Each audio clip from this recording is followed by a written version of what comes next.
y agradecerles una vez más que nos acompañen en estas charlas que tenemos. Hoy una charla de sábado a la tarde. Sé que el tiempo está muy lindo y que la gente mucha está en el parque, pero bueno, es la última charla que damos un sábado a esta hora. Y bueno, gracias por estar.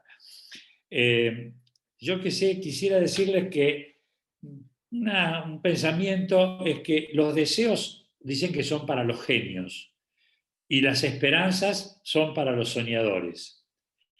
Es fácil para la mayoría decir y muy difícil de entender para algunos. Hoy el licenciado Rodrigo Reynoso, que es licenciado en psicología, psicólogo clínico, columnista en medios de comunicación, radial, televisivo, conferencista del Seminario Rabínico Latinoamericano y otras instituciones, va a desarrollar el tema esperanza o deseo. Rodrigo, tenés la palabra. Muchas gracias por estar con nosotros. Muchas gracias, Simón. Buenas tardes para todos. Gracias por estar ahí, por atreverse a un espacio para soñar y no estar cumpliendo los sueños en el parque, como decía Simón, bajo el sol. Así que, bueno, bienvenidos a todos. Vamos a tratar de hacer de este tema que es tan apasionante, que tiene que ver con nuestro mundo interno, que como siempre me gusta decir, es muy rico. Los seres humanos somos absolutamente vastos y diversos, y esto nos lleva, por supuesto, a pensar en esa riqueza, y esta es una de las líneas por donde podemos ir llevando la situación. Cuando Simón me propuso esta charla, fue impactante para mí. Siempre pienso en las cuestiones de la física cuántica, ¿no? que hace que uno pueda estar en un lado y en otro a la vez. Y lo pensé porque el año pasado, para esta misma fecha, estaba dando un taller sobre sueños en la comunidad Amihai, que por supuesto tenía la modalidad presencial. Pero pensé, bueno, al año se cumplió nuevamente otra vez la posibilidad de estar hablando sobre este tema. Así que bueno, les voy a proponer, vamos a tratar de hacerlo lo más ameno posible. Procuro no ser demasiado técnico para que lo podamos entender todo desde el llano, ¿sí? Vamos a hablar de, Simón, si querés, podemos ir pasando ya la presentación. Yo te voy diciendo siguiente, si te parece, y pasamos a la otra. Tenemos algunas imágenes que nos van a ayudar a pensar.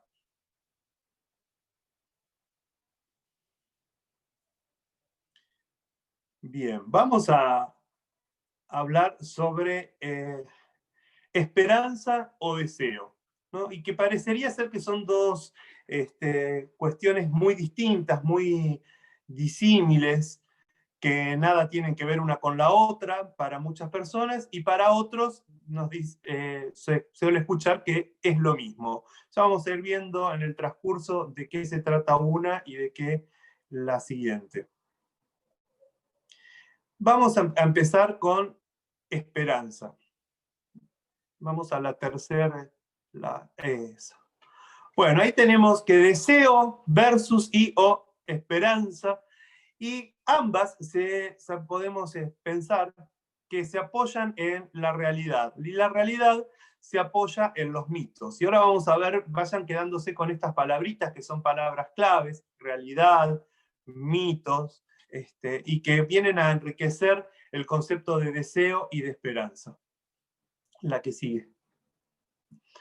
Tenemos en la esperanza algo que tiene que ver con los sueños, por supuesto, y que la imagen lo revela, ¿no? Cuando vemos la lámpara de Aladino, que es la lámpara de los deseos, todos tenemos a la vez la esperanza, o por lo menos de niño yo la tenía, de encontrarnos con una lámpara de Aladino que pudiera cumplir todos nuestros deseos.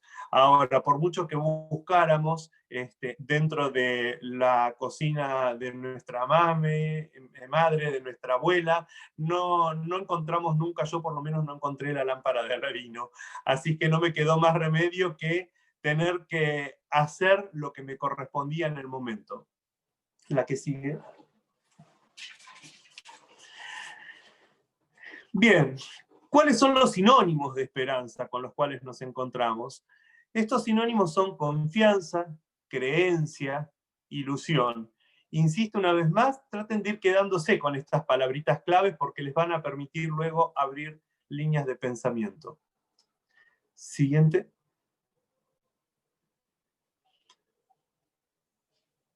Cuando hablamos de esperanza, hablamos de, y para definirla, decimos que indica la imposibilidad de que algo se logre. Fíjense que tiene una característica la definición que está hablando de la imposibilidad y no de la posibilidad. Por lo menos así queda definida. Se define como la imposibilidad de que algo se logre. Y estas son las frases que nos encontramos, algunas, seguramente ustedes deben tener muchas otras, pero con las cuales nos podemos encontrar en la vida cotidiana, que dicen alimentar las esperanzas, dar esperanzas, o cuando una persona la encontramos muy esperanzada con algo que el otro entiende que es poco probable de que pase, y aún así alguien viene, ¿no?, con el criterio de realista y le dice, no, mira, no va a ser posible esto, le dice, otra persona, un tercero, le puede decir, no le quites las esperanzas. Siguiente. Fíjense que además el español nos tiene la enorme riqueza, tenemos un idioma muy rico, y esperanza y esperar tienen prácticamente las mismas letras. Por lo tanto, muchas veces cuando alguien se queda detenido en el sentimiento esperanzador, se queda también detenido en un sentimiento de espera, como alguien que está sentado, ¿no?, como Penélope en el banco del andén de la canción de Serrat. Siguiente. Vamos ahora a hablar del deseo. ¿Cuáles son? Ahí tienen los términos que al hablar de deseo son sinónimos. Tenemos apetito, sed, afán, ilusión, ansia y sueño. Estos términos que no son sacados del campo de la psicología, pero sí de la lingüística, también nos van a permitir luego ver cómo funciona el deseo dentro del psiquismo humano y por qué es tan importante. Siguiente. La imagen, nuevamente, grafica lo que tiene que ver con el deseo. El deseo también es algo ahí como que tiene cierto grado de brillo, cierta luminosidad, que incita y que motiva a la persona a ir tras lo que desea justamente, y valga la redundancia. Siguiente.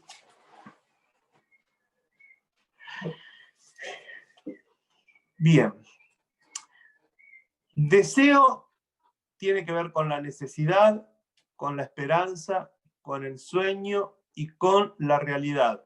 Fíjense cómo tanto en la definición de esperanza como en la de deseo se van uniendo determinadas palabritas claves que, como me gusta decir a mí, van a ser los GPS, las señales que nos van a decir por dónde va cada una de estas cuestiones. Académicamente hablando, tendríamos que decir que tiene que ver con la cuestión libidinal, con la cuestión de la energía psíquica, pero vamos a tomarlo desde acá como caminitos.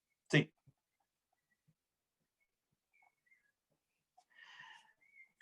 ¿Por qué es importante quién escucha y por qué es tan fundamental? Porque cuando concurre una persona al consultorio, cuando una persona está parada en una realidad, y cabe la aclaración de que hay muchas realidades, no hay una sola, dependerá de quién lo esté escuchando y en la realidad en la que esté, para que pueda interpretar qué tanto hay de deseo y qué tanto hay de esperanza. El inconsciente, que es la primera abreviación, la ICC, el inconsciente no es el mismo inconsciente para todos los psicoanalistas ni para todos los terapeutas. El inconsciente psicoanalítico es diferente de acuerdo a cada escuela. Por ejemplo, Freud tiene un tipo de inconsciente, Jung habla de otro tipo de inconsciente y Lacan habla de otro tipo de inconsciente. Es importante, a mi entender, que un terapeuta pueda tener conocimiento sobre todos este tipo de inconscientes y saber que el inconsciente es quizás lo más real, lo más auténticamente real que una persona tiene, porque desde ahí, dicho gauchamente, es de donde está la sala de control, desde donde todo lo demás que hacemos, decimos, está comandado desde ahí. En la figura psíquica, el yo quizás sea el que más relieve tenga en nuestra vida cotidiana y creemos que somos dueños de nuestro decir, de nuestro sentir, pero ya vamos a ir viendo que esto realmente no es tan así. Por ejemplo, el inconsciente freudiano nos hablaría de las cuestiones que tienen que ver con lo edípico y con todo lo que hace al complejo de Edipo, lo incestuoso, los deseos de muerte de las figuras parentales, la resolución de todo lo que hayan leído en algún momento a Edipo Rey, van a poder linkear con esto. Jung nos hablaría de que en un sueño ese inconsciente se revela a través de los arquetipos, ¿no? Y de otro tipo de cuestiones e imágenes que quizás difieren la definición de lo de Freud, y Lacan nos diría que lo inconsciente está articulado como un lenguaje, porque para Lacan justamente lo que tiene importancia es aquello que él dice que no hay sujeto hasta que no hay lenguaje. Por lo tanto, antes de esto no tendríamos un sujeto ahí. Y además dice que el sujeto es sujeto de lo inconsciente. Yo les propongo que para salirnos de los tecnicismos podamos pensar que independientemente de todo, de cómo lo lea cada cual, nosotros acá vamos a saber que lo inconsciente es quizás, para mi entender, el combustible primero con el cual tenemos que partir a la hora de hablar de nuestros sueños y de nuestras esperanzas. Siguiente. Ahí está. Perfecto. Bueno, vamos a hablar un poquito de mitología, porque la mitología, Freud decía que en los sueños de cualquiera de nosotros estaba condensada la historia entera de la humanidad. Así que fíjense qué importante es cuando soñamos, y si bien Freud lo refiere a los sueños del dormir, también existen los sueños diurnos, y también cuando hablamos de sueños hablamos de lo que soñamos en tanto aquello que anhelamos como un proyecto, como un objetivo para nuestra vida. En la mitología griega habla de la caja de Pandora. La caja de Pandora, les cuento, Pandora era, a ver, por acá lo tengo, acá estamos.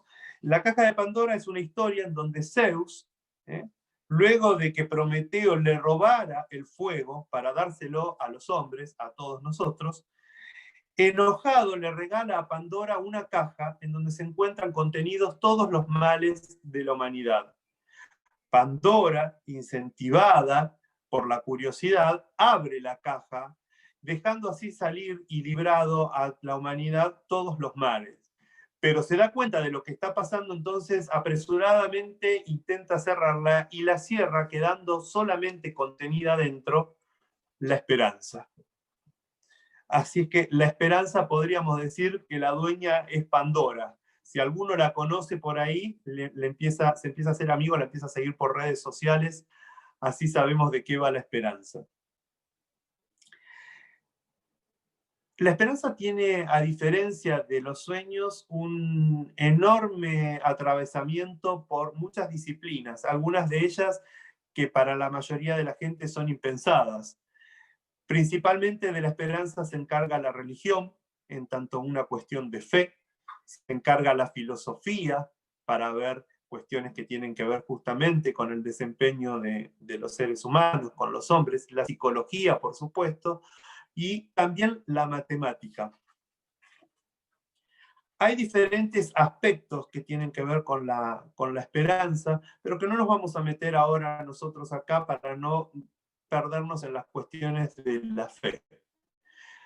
Vamos a ir ahora sí a los sueños y la mitología de los sueños. Freud habla de Eros como la pulsión erótica, la pulsión de conquista, de desplazamiento, y Eros era el dios griego cuyo encargo tenía que ver con la atracción sexual, con la fertilidad, y en Roma es Cupido el que desempeña ese rol. Hay diferencias respecto de quiénes son los padres de Eros. Ahora, estas diferencias justamente tienen que ver, y así lo dicen la filosofía y los estudiosos de la mitología, con las diferentes versiones del amor. O sea que hay diferentes versiones del amor, son los diferentes aspectos con los cuales podríamos pensar que por eso hay diferentes padres en uno y en otras versiones de Eros. La que mayormente tenemos y la que se toma es la de Platón. Bien. ¿Se acuerdan que hace un ratito les hablaba y les decía respecto de cuál es la cuestión lacaniana del deseo? Bueno, el deseo, vamos a pensarlo, que siempre es una interpretación. Y la interpretación, diríamos, ¿de quién? Bueno, es una interpretación del que lo escucha, es una interpretación de quien es deseado. Y los lacanianos, Lacan dice que los seres humanos no somos dueños de nuestros deseos, sino que en realidad somos deseados por otros. Algo que, si bien podemos hacer una especie de comparación con Freud, Freud también dice algo parecido, que tiene que ver cuando nos dice que en el sueño, ¿se acuerdan lo que le decía? En el sueño de una persona está condensada la historia de la humanidad, con lo cual el material base de ese sueño es justamente todo lo que otros vivieron en algún momento. Freud lo llama los yoes ancestrales, o la cuestión que tiene que ver con lo filogenéticamente. Jung, y acá los vamos a unir a los tres, también con el tema de los arquetipos, diciendo que esto es algo que proviene desde los anales propios de la humanidad, también nos acerca esta idea. Si bien cada uno lo llama de una manera diferente, podríamos decir nosotros desde acá, dándonos un permisito, de que nos están diciendo lo mismo, pero de diferentes maneras. Y como les decía, el material base proviene de lo inconsciente, vamos a hacer una división, vamos a pensar esto de lo inconsciente. El inconsciente se encuentra, tiene dos tipos de inconsciente para todo el mundo, esto para todos los psicoanalistas. Lo inconsciente que en algún momento pudo atravesar la conciencia, o sea que viene de la realidad externa, de algo que la persona vivió, y que atraviesa eso y va a parar luego a lo inconsciente porque actúa la represión. Ese es un tipo de inconsciente.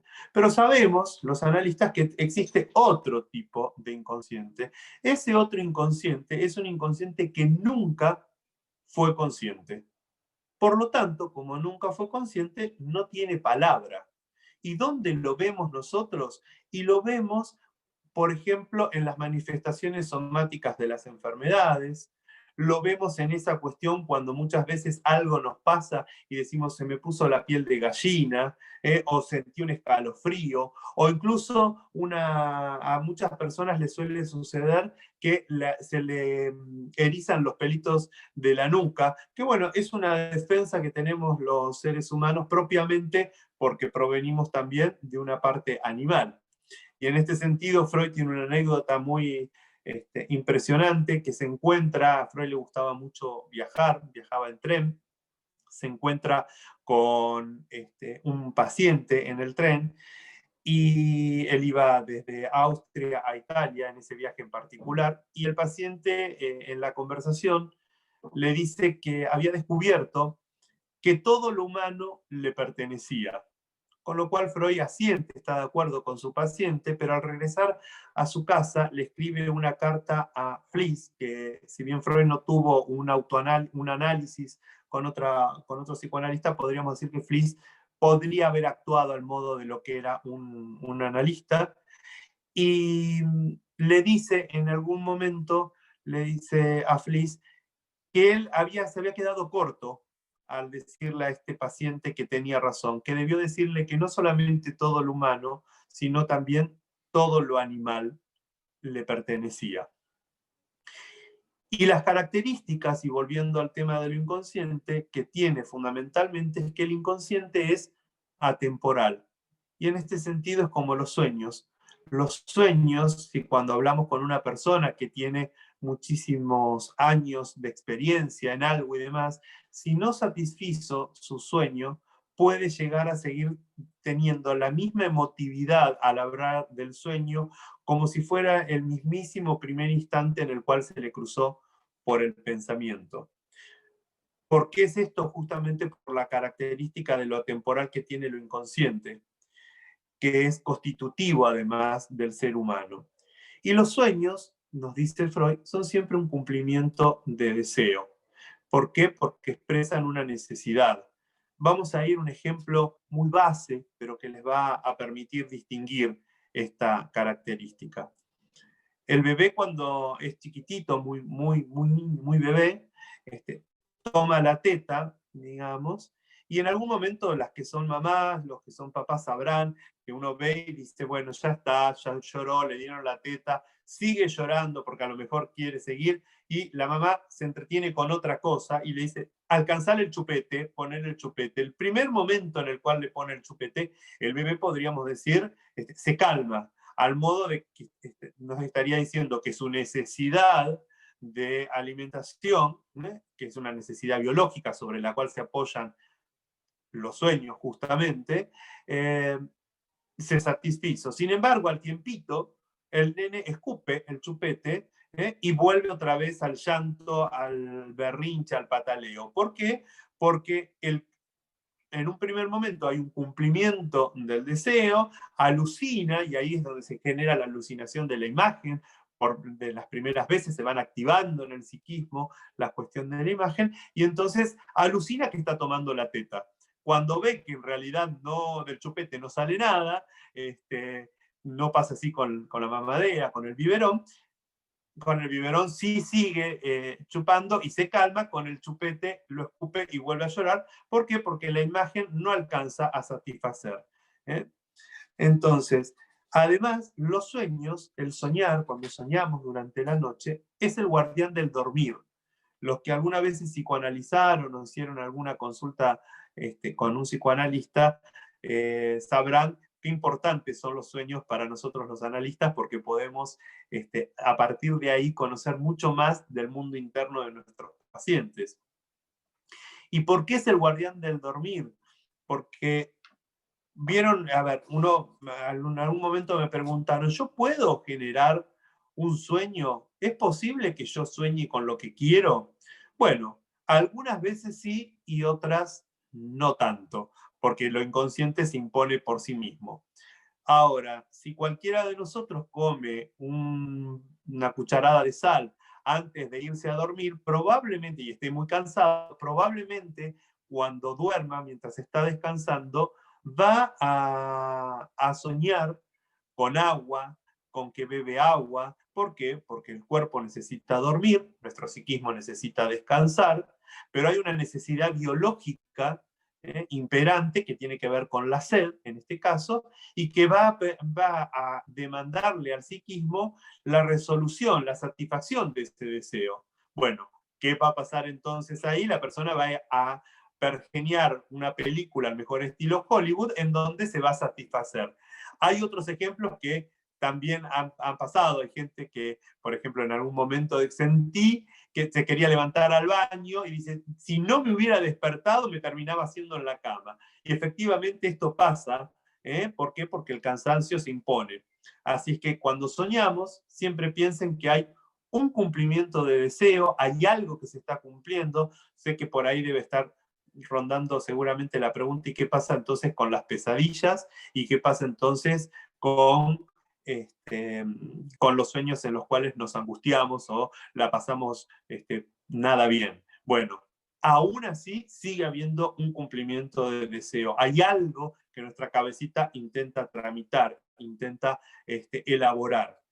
Y la imagen sobre la cual se basa es la que está más permitida o tiene más facilitado el acceso a la conciencia. Por eso dice, no, soñé con que iba al shopping porque resulta ser que ayer un paseo en la semana o unas horas antes alguien me habló del shopping, ¿no? Bueno, esos son lo que se llaman sueños diurnos, restos diurnos, perdón, que tienen que ver con, bueno, con cositas que quedan ahí dando vuelta en una instancia psíquica que se llama lo preconsciente, y como está dando vuelta por ahí, lo va a tomar el soñante para poder elaborar el sueño. Ahora, vamos a irnos acá y vamos a unir la esperanza y los sueños, pero desde un lugar distinto. Esto que les fui relatando es todo lo que tiene que ver con lo académico, con la parte más técnica, si se quiere. Ahora, cuando a cada uno de nosotros nos dicen, ¿y vos qué soñás? ¿Y cuáles son tus sueños? La mayoría de nosotros, en la cultura judeocristiana en la cual nos hemos educado en Occidente, mayormente tenemos ciertos grados de pudor, y no solamente pudor, sino que si alguno de nosotros estuviera en el bar con los amigos y le dicen, ¿y vos qué soñás? Y le dice, yo sueño con ser astronauta, la mayoría se le reiría. Hay un sentimiento muchas veces de hacer el ridículo si uno cuenta cuáles son los sueños. O soñar que total es gratis, que es otra de las frases que podemos llegar a escuchar. Yo les voy a proponer que independientemente de la edad, la trayectoria, lo que cada uno haya atravesado en su vida, nunca pierdan de vista los sueños. Y voy a contarles una anécdota personal que les va a graficar esta situación de los sueños. Yo nací en la provincia de Santa Fe, entonces venir a Buenos Aires, la gran capital, implicaba poco menos que ir a Disney. Era fabuloso porque venía a donde estaba todo lo que un niño podía llegar a querer. En un momento voy caminando en uno de esos viajes con un tío y un primo hermano, y miro, la calle era Gallo y Paraguay, miro hacia arriba el edificio y pienso, me encantaría vivir acá. Con lo cual mi tío me mira, y yo tendría entre 7, 8 años, y mi tío me mira y me dice, estás loco, acá vas a vivir, esto es un gallinero. Acá vive uno arriba de otro, todos amontonados.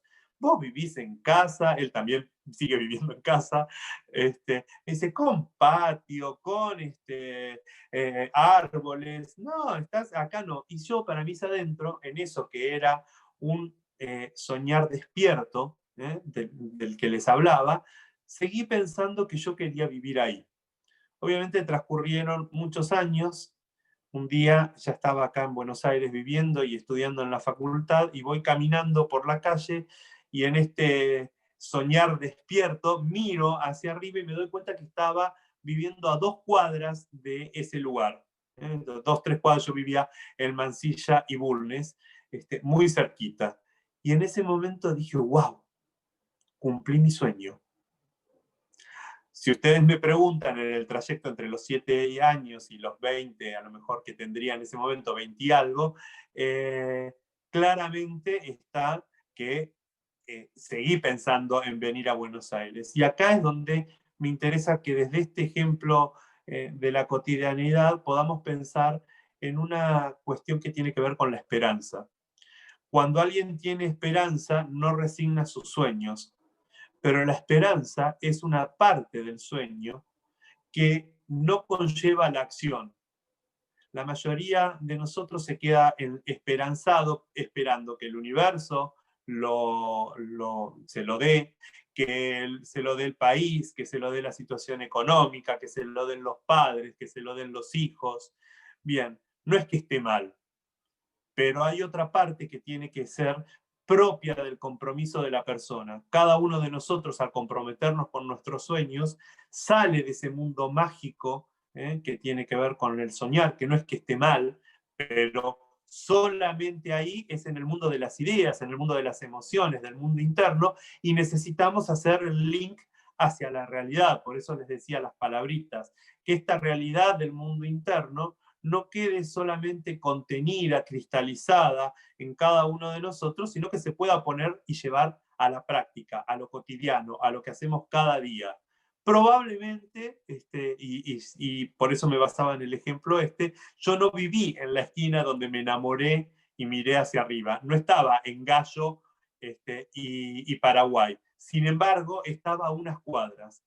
Cuando los sueños los sacamos del mundo interno, a veces, la mayoría de las veces, cuando los llevamos a la acción para concretarlos, para cumplirlos, no necesariamente son exactamente como lo pensamos adentro. Muchas veces los invito a que dejen abierta la posibilidad de que incluso pueden superar a lo que soñaron en el mundo interno, pero siempre motivados a poder llevarlo a lo externo.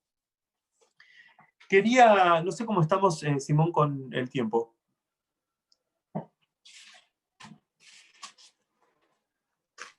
Estamos bien, Rodrigo. Bien. Bueno, los quería invitar justamente a que cada uno de ustedes, como un ejercicio, no lo vamos a hacer acá en vivo, pero sí lo pueden hacer en su casa. ¿Se acuerdan lo que les decía respecto de Lacan y el soñar? Los voy a invitar a que como ejercicio armen una frase, no muy larga, no muy extensa, cada uno verá de cuánto, en donde pueda pensar en un sueño.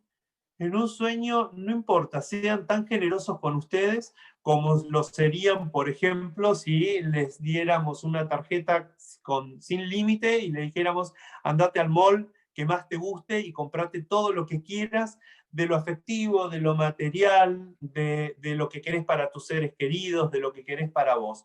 Armen una frase que contenga esto, ¿eh? Ya les digo, no muy larga, y traten de analizarla y de ver qué de todo eso ustedes en el momento actual están haciendo para cumplir. ¿Se acuerdan cuando les decía el ejemplo de alguien que piensa o sueña con ser astronauta? Bueno, a determinada edad van a escuchar que, sobre todo a los adultos, nos dicen, mirá, ya estás grande para eso. Yo les puedo asegurar que por mi experiencia de consultorio, no es así. Y la experiencia de consultorio se apuntaló en una experiencia también, como suele suceder con casi todos los terapeutas, por lo menos en mí me pasa, en una experiencia personal. Cuando estudiaba, iba a la facultad y salía a las 11 de la noche algunos días. Y iba un matrimonio muy grandes, llegaban agarraditos de la mano, tenían un cuaderno Gloria cuando todos los demás usábamos los super cuadernos grandotes de tapas duras y demás, pero bueno, el Gloria era el más tradicional. Y este matrimonio se sentaban muy adelante, yo estudié en la UBA, por lo tanto la UBA tiene sus deficiencias edilicias, así es que había poca luz, el tubo fluorescente titilaba, era bastante difícil a veces mantener la atención con el profesor por el bullicio y por lo demás. Este matrimonio se sentaba adelante. Cuando los veía yo no podía menos que pensar, no van a ejercer nunca, porque a lo mejor estábamos era segundo o tercer año de la carrera y pensaba, hasta que se reciban, no van a ejercer nunca. Entonces, porque eran realmente muy mayores, les costaba incluso andar, caminar. Cuando tuve oportunidad de hablar con ellos en un break de una clase, tomando un cafecito, les pregunté y por dónde andaban en la carrera, cómo era. Entonces me contaron que cenaban en la casa y después de cena se tomaban un taxi y se iban a la clase de la facultad. los dos habían querido ser psicólogos, pero no les había permitido la posibilidad cuando tuvieron muchos menos años. Y ahora, ya jubilados, retirados de toda la actividad dependiente, era la posibilidad que tenían de estudiar. Y francamente era un sueño que ellos estaban cumpliendo, y la enseñanza enorme que me dejaron es que no les importaba si en realidad iban o no a ejercer. Ellos estaban como estudiantes viviendo el sueño de ser psicólogos. Hoy la vida me lleva muchas veces a trabajar con este tipo de situaciones en el consultorio, y en especial comparto con ustedes, estoy como profesional, como psicólogo en un hogar que a lo mejor muchos conocen, Beición, en el barrio de Flores, y en donde mis pacientes todos superan de los 80 a más de los 100. Y me doy cuenta muchas veces al hablar con ellos, al compartir, cuando pensamos juntos, en que el índice de felicidad, hablando de felicidad, que por ahí me preguntaban antes de que abriéramos sala, reside fundamentalmente en aquellos que cumplieron sus sueños y aquellos que los dejaron relegados. Muchas veces la vida a alguno de ellos los obligó a relegar sus sueños, pero aún así en este momento pueden ir cumpliendo alguno de ellos. Hay quienes en algún momento quisieron ser actores y ahora están incluidos en un taller de actuación. Hay quienes quisieron escribir y hoy pueden escribir. Hay quienes, de hecho, por ejemplo, yo les llevé a cumplir el sueño ¿se acuerdan de esto que decíamos de que somos soñados por otros? Bueno, una de las señoras tiene el bisnieto a quien le gusta muchísimo compartir TikTok. Y entonces la nieta me pide si no podía hacer un TikTok con su bobe. Así es que la bobe le cumple el sueño al bisnieto, y pensemos, estamos hablando de una persona de 90 y pico de años, cumpliendo, y que además es no vidente, con lo cual esto tiene un plus, pero se atrevió a hacer una escenificación en TikTok. Y esto que parece algo tan simple, tan del orden de lo doméstico, no es otra cosa más que cumplirle el sueño a una generación futura que ya está ahí, que ya está incipiente, que ya vive, pero a la vez ella también cumple el sueño de actuar, que era algo que siempre había querido. Por lo tanto, quería, antes de que abramos pregunta, dejarles tres cositas. Una, como judíos sabemos que si no hubiera habido alguien que en algún momento hubiera soñado con un Estado judío, hoy Israel no existiría. Por lo tanto, para que las cosas se concreten, primero hay que poder soñarlas. Por eso les daba la ejercitación. Primero atrévanse a soñar y después algo seguramente de ese sueño se va a cumplir. Lo otro que quería decirles es que, bueno, lamentablemente, seguramente alguno de ustedes se enteró de la muerte del rabino Sack, que también fue alguien que se atrevió a soñar y que llegó e inspiró a un montón de otras personas a lo largo del mundo, líderes de toda ocupación, para poder atreverse a soñar. Y que el sueño siempre, siempre es reparador. Ya se trate del sueño del dormir, ya se trate del sueño de aquel que conlleva esta idea de la esperanza y que después tenemos que llevar a la práctica, o del sueño compartido con nuestra familia o con nuestros amigos cuando decimos sueño con tal cosa. Nunca dejen que nadie les ponga el palo en la rueda diciéndoles que ya están grandes, que eso no es posible. Si algo es posible es justamente para aquel que se atrevió a soñarlo. De hecho, por eso hoy podemos estar en una aplicación como Zoom y conectados en nuestros dispositivos. Así que bueno, muchas gracias y abrimos preguntas, Simón, si es que las hay. Sí, te quería preguntar si podés aplicar este concepto de esperanza y deseo a un país en el que vivimos especialmente, aquí en Argentina. Simón. La siguiente.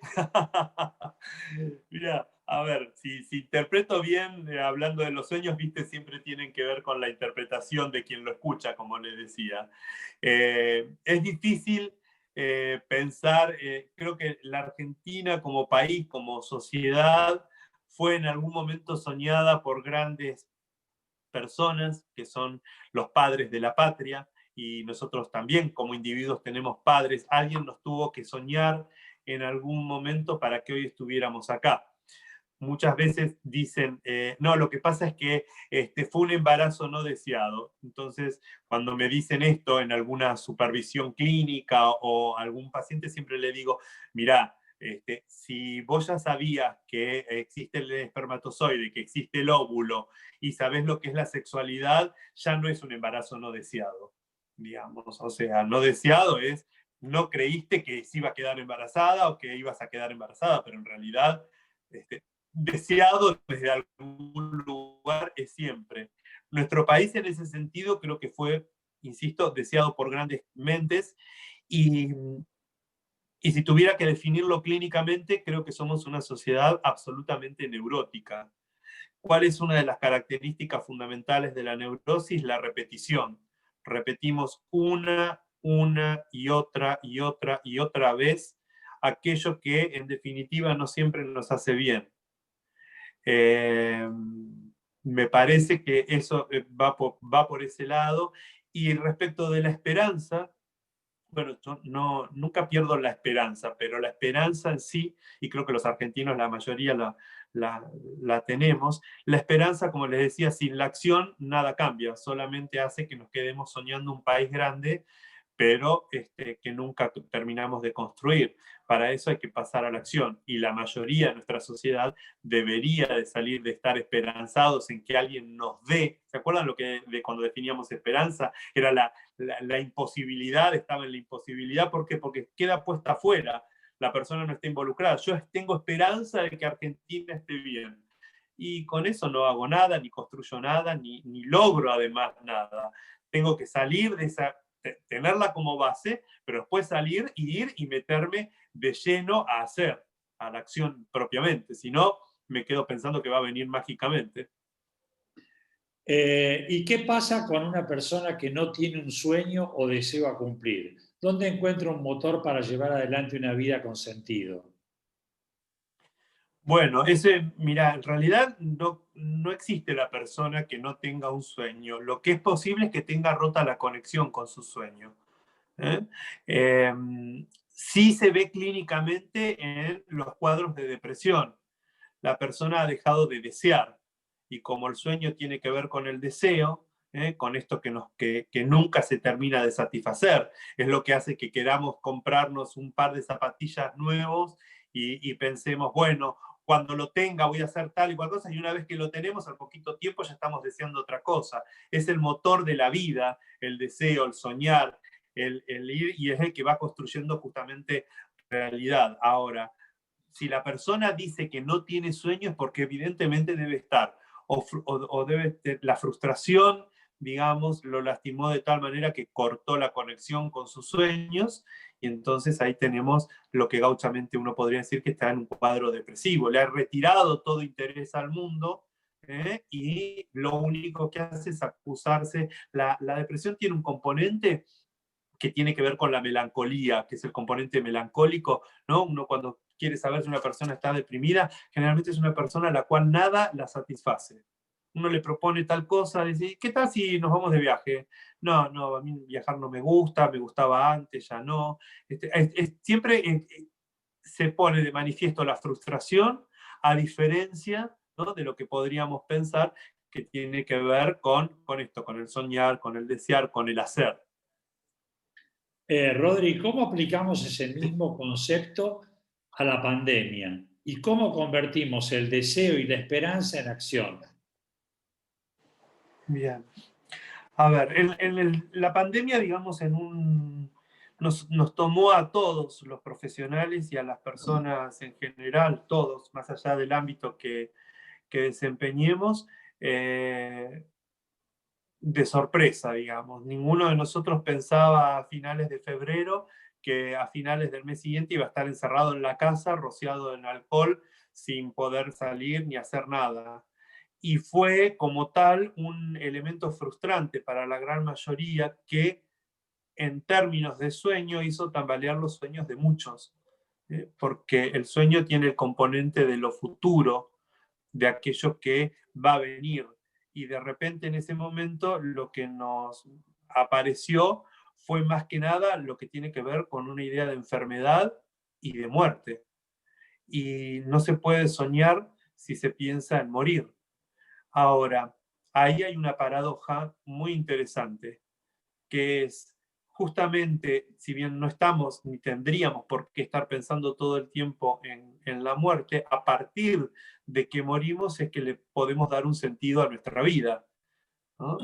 Así es que creo que perder los sueños más allá de la cuestión de la pandemia sería un enorme error. Siempre durante todo el proceso de pandemia con los pacientes lo que hemos trabajado, lo que venimos analizando es que esto va a pasar.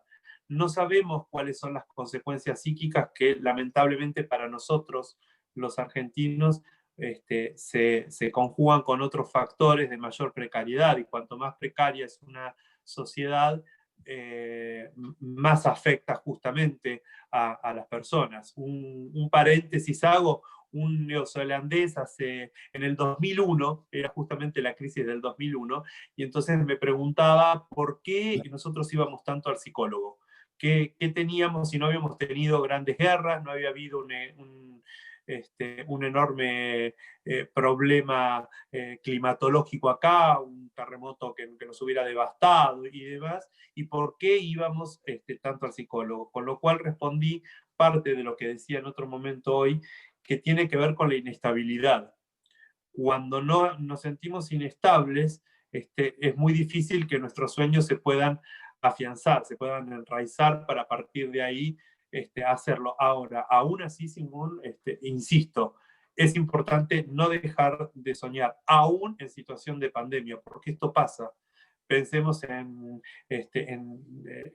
ver, en nuestros abuelos. Cuando llegaron acá, llegaron sin conocer muchos de ellos el idioma, sin conocer a dónde se enfrentaban. Los que vinieron de Europa del Este con temperaturas absolutamente bajas, y de repente se iban acá a las colonias Entre Ríos, donde la humedad, el calor, los mosquitos y ponerse a hacer el campo ahí era terrible, y sin embargo era parte de lo sostenía el sueño de libertad, el sueño de una vida mejor, y parecía imposible para quien lo mirara desde afuera. Sin embargo, ellos lo hicieron posible. Me parece que no hay que perder de vista este tipo de ejemplos. Rodrigo, vos coincidirás conmigo que para intentar concretar un sueño o un deseo hay que tener un proyecto, un plan de acción, algo, digamos, que tiene que ver más con lo racional y con lo emocional. ¿Cómo se complementan la razón y la emoción a la hora de intentar cumplir un sueño? Bien, es muy interesante tu pregunta. La razón, pensemos que lo inconsciente, que es en donde está el combustible de todo aquello que hacemos, es atemporal. ¿Mm? Y se maneja no con la lógica aristotélica, si bien la incluye, la integra, no es solamente con la lógica aristotélica con la cual permanece. Así es que desde ahí tendríamos todo lo que tiene que ver con la emoción, porque es el combustible, es donde está lo que Freud llama la libido, la energía psíquica. La razón tiene más que ver con el yo. Ahora, ambas son complementarias. Si yo puedo atrever, había un programa que se llama, creo que era con Julián Welch, que decía atrévase a soñar, ¿no? Entonces, y esto siempre me recuerda a las situaciones de aquellos que piden y dicen, si yo me sacara la lotería, haría tal cosa. Y eso está en el orden de la esperanza. Ahora, ¿qué es lo que haría un soñador, digamos, saludable, por decirlo de alguna manera? Dice, si yo me sacara la lotería, pero aparte va y compra el billete de lotería y hace algo. Ahí es donde lo racional, lo lógico aristotélico puesto en la acción empieza a regir, porque es la lógica del 1 más 1, 2. Está haciendo algo. Hay un enorme soñador que se llamó Walt Disney, Y aquí siempre lo tomo de ejemplo porque Walt Disney no conoció el parque de diversiones terminado como lo conocemos ahora. Cuando lo inauguran, cuando están inaugurando el parque, un periodista le pregunta a su hermano, qué lástima, le dice que Walt no logró ver el parque. A lo cual el hermano le responde, él fue el primero que lo vio. Tiene que ver con esto, con si vos lo podés, la imagen, si uno la puede tener dentro, si uno puede soñarlo y después se pone en acción, ya está, se va a cumplir de alguna manera. Tal vez no del todo. Y uno decía, en realidad lo vivió. Es esto que te decía de, por ejemplo, de los abuelos yendo a la facultad. Ellos ya estaban viviendo el sueño. Yo me quedé pensando, claro, no sé, hasta que se reciban, y pensaba, ¿no? Argentina, hasta que te dan la matrícula, podés empezar a ejercer los trámites administrativos, personas arman el consultorio, llega el primer paciente. Yo dije, no les alcanza ya la vida, o sea, ni que vivan 120 como Moshe Rabeinu. Sin embargo, ellos ya estaban viviendo el sueño, al modo de lo que sería Walt Disney. Me parece que eso es lo importante respecto de la emotividad que conlleva el sueño y lo racional. Ahí es en donde se unen. A veces el sueño es una fantasía un poco ridícula que te puede llevar a un desastre. ¿Cómo diferenciamos la fantasía de un deseo realizable? Mirá, yo creo que siempre vale la pena ser tenido en cuenta. Cuando un paciente, por ejemplo, me plantea algún tipo de sueño que puede parecerme desde mi realidad irrisorio, que me parecería ser que es, como vos decís, que podría llegar a terminar en un desastre, lo hago pensar en cuáles son las variables que intervienen, y si bien al mejor cazador se le escapa la liebre, no siempre podemos tener todas las variables dominadas o controladas, puede, como decía nuestro amigo Tuzán, puede fallar. Siempre lo incito a que vaya paso a paso, pero que no deje de cumplir el sueño. Un enorme empresario, científico, inventor, del cual no voy a recordar ahora el nombre, pero que es gracias a quien tenemos el dispositivo móvil tan chiquitito, esta mini computadora que podemos llevar a todos lados. Fue también el creador de que hoy tuviéramos el Estado de Israel tuviera el Merkabah, ¿no? Que es el tanque de guerra con mayor precisión en el mundo, y que el Boeing 747, creo que es el más grande, pueda aterrizar sin que su tren de aterrizaje se quiebre. Fue alguien que a muy temprana edad le tocó estar escondido en la Shoah, en un pozo con otras 5 personas, a oscuras, sin lápiz, sin papel, y el tío, él era adolescente, tenía creo que 11, 12 años, y el tío le enseñó matemática y física en la oscuridad. Cuando salió y de que termina la guerra y sobrevive, va a Francia, se escapa a Francia, se inscribe en la facultad, porque él tenía conocimiento ya como para la facultad, ¿no? Entonces ven la edad, ven su currículo y dicen, no, no puede ser. Sin embargo, cuando él se lo demuestra, y él entre las infinitas cantidades de cosas que hizo, compró, después googleenlo, por ahí descubren el nombre, antes que yo me acuerde, compró la Telefunken, ¿no? Entonces, el periodista, en un momento, un periodista le pregunta, ¿no? Él llegando a Berlín, a la sede de la Telefunken, y le pregunta qué piensa cuando él ve flamear la bandera de Israel, la bandera alemana, y la de Telefunken junto, con toda la historia que tuvo la empresa en sí, que fue que fue utilizada, digamos, para la propaganda nazi. Y él le dice que triunfamos, que ganamos.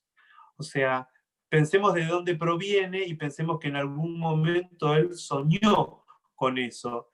Y cuando le dice, bueno, pero eso fue un sueño que podría no haberse realizado, le dice el periodista. Y él dice, mi tío me enseñó a pensar fuera de la caja. Esto es fundamental. Yo con los años de experiencia clínica, que no son muchos, pero tampoco son pocos, aprendí a que puede ser que el paciente tenga un sueño que no esté dentro de mi realidad, pero que como tal debe ser respetado a rajatablas. Lo mejor que puedo hacer es ayudarlo a ver cuánto de eso él va pudiendo hacerlo, pero nunca creo que un sueño sea muy disparatado. Siempre me parece que tiene un componente que es posible y que además vale la pena que la persona, mientras no ponga en riesgo su vida ni la vida de un tercero, que valga la pena de que la vaya viviendo. ¿Podés darle a nuestro público algunas ideas o herramientas para no bajar los brazos, para seguir construyendo sueños, deseos o intentar concretarlos? ¿Podés dar algunos tips o herramientas que uno puede tener a mano y no olvidar? No, yo recién antes de empezar te decía, las llaves esas que tenés atrás por ahí nos abren los caminos, ¿no? A ver si podés darnos algunos Sí, tips.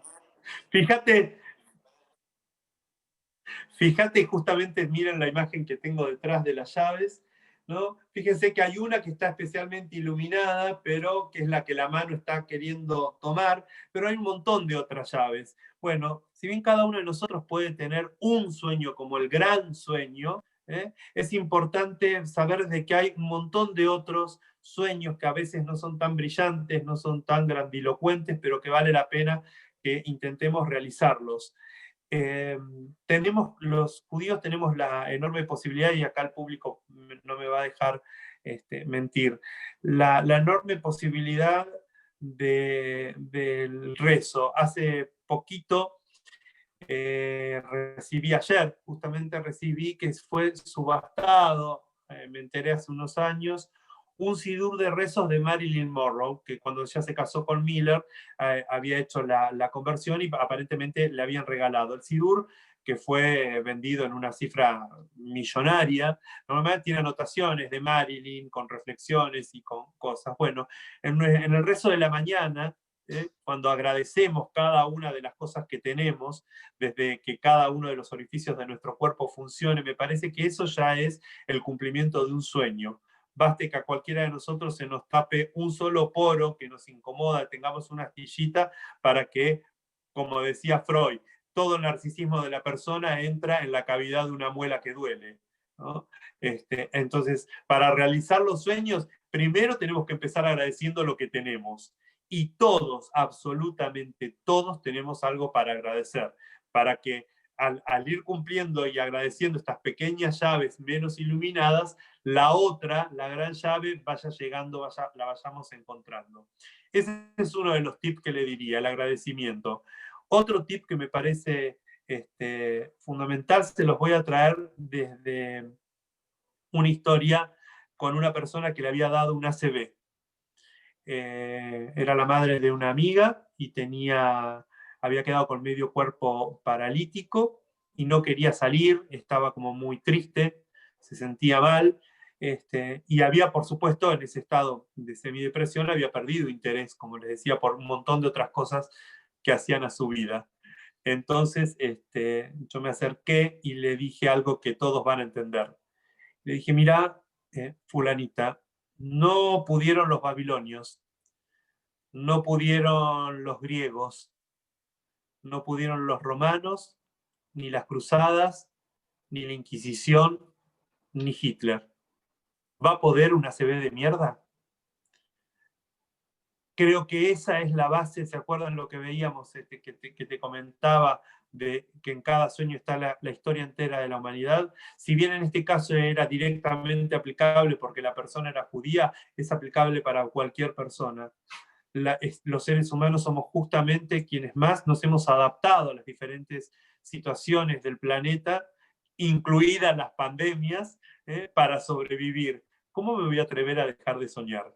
Sería un derroche de una posibilidad que tengo, que la vida me ofrece, y la vida no viene con un sentido, el sentido se lo damos cada uno de nosotros. Así es que yo les diría, no pierdan la oportunidad de darle un sentido, aún en los casos más severos. Yo siempre digo, cuando hay alguien que perdió a lo mejor a su familia, o que yo le digo, me dice, ya no tiene más sentido vivir, y le digo, mira, tal vez el sentido esté, y lo trabajo mucho con los grupos de duelo, el sentido esté en hacer algo para otro. Y ese quizás sea la posibilidad de un sueño. ¿Se acuerdan en este ejemplo que decía del abuelo y el bisnieto? ¿No? Cumplirle el sueño a otro, en ese caso al bisnieto, o cumplir un sueño a veces a la linchera que está en la esquina y que tuvo un pasar que no puede y le acerca una Coca-Cola. Bueno, me parece que eso es parte de lo que hace a cumplir un sueño. Rodrigo, te voy a hacer la última y me parece que la más difícil de todas. ¿Cuál es el sentido de la vida? Intentar cumplir los sueños puede ser motor que le dé sentido a nuestras vidas. Y otra cosa, ser solidarios, ayudar, hacer algo por los demás, ¿ayuda a darle sentido a la vida? Mira, sí, es la más difícil, pero también es respondible. Por lo menos hagamos el intento desde acá, se puede responder. La vida no tiene sentido, a mi entender. El sentido lo da la historia de cada uno, lo da el contexto. Por eso es importante que enriquecerse con todo lo que nos rodea, como para que la vida tenga mayor sentido.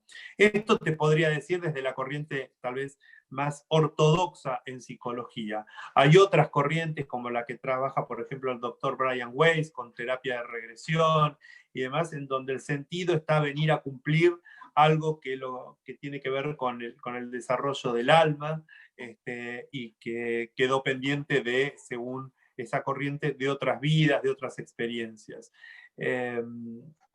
Por otro lado, lo solidario es siempre sanador. Cuando alguien es solidario, hay dos necesitados: el que necesita que sean solidarios con él y el que necesita ser solidario. Y en esa necesidad, en esas necesidades que se encuentran, es en donde claramente nos enriquecemos todos. Es lo que el concepto judío de tikkun olam, ¿no? Es sanar el mundo. Por algo Dios el séptimo día se retiró a descansar. Creo que ahí nos dio la enorme responsabilidad diciendo, bueno muchachos, ahora encárguense ustedes de lo que les di. Algo que nuestros padres hacen con nosotros, nos dan educación, nos dan asistencia, nos dan cuidados y demás, y en algún momento saludablemente nos dicen, bueno, mirá, si querés hacer lo que vos querés, tenés que ir, mientras estés en esta casa se hace de esta manera. Bueno, Dios creo que nos hizo una enorme gauchada cuando nos echó del Edén y nos dijo, bueno, señores, si ustedes se quedan ahí no van a desarrollar nunca nada, mejor salgan al mundo y vean qué hacen. Llevamos miles de años intentando hacer algo más o menos que se parezca a algo bueno, no siempre nos sale del todo bien, pero bueno, me parece que sí vale la pena intentar darle un sentido, siempre, siempre. Rodrigo, muchísimas gracias, muy clara toda tu exposición, las preguntas y las respuestas muy positivas. Quiero agradecerte una vez más por haber estado con nosotros, que creo que ya es la tercera vez, y sabemos que siempre contamos con vos. A su vez, en nombre de Amigos por Israel, quiero invitar a todos nuestros oyentes, a nuestro público, para una actividad el día lunes próximo, pasado mañana, que vamos a tener un diálogo entre madre e hija. Sí, va a estar Silvia Plager, escritora, con su hija Débora Plager, periodista. Haremos un recorrido por sus historias de vidas personales y profesionales, su visión sobre los desafíos que enfrenta la humanidad, la educación, la salud, la equidad, la justicia, el medio ambiente y todo lo que surja de la charla. Así que muchísimas gracias, Shabú Tov para todos y los esperamos el próximo lunes a las 18 horas. Que estén muy bien. Buen fin de semana. Gracias, Simón, muchas gracias. Saludos a todos, gracias.